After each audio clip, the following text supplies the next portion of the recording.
अरे खेड़ा में रे दादा कहाँ पर है दादा? पीठी पर चढ़ल भी रहूंगा सामने आओ, सामने गोड़ पकड़ के माफी मांगो। ममता रानी के तरफ से बाबू पंकज कुमार। देखिए तो अभी प्रेमी लोग मत, लेकिन हजीरिया में पर चला था क्यों मैं के क्यों बात मेन मंत्री माफी मांगता रुआ गलती को के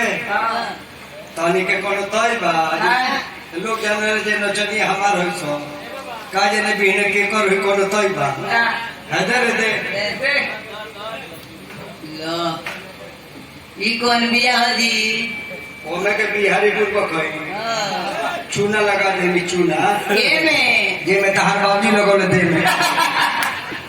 पागल हो का हो चलिए लास्ट वाले को नींद गुड़ गाए तब डफारा मारता तो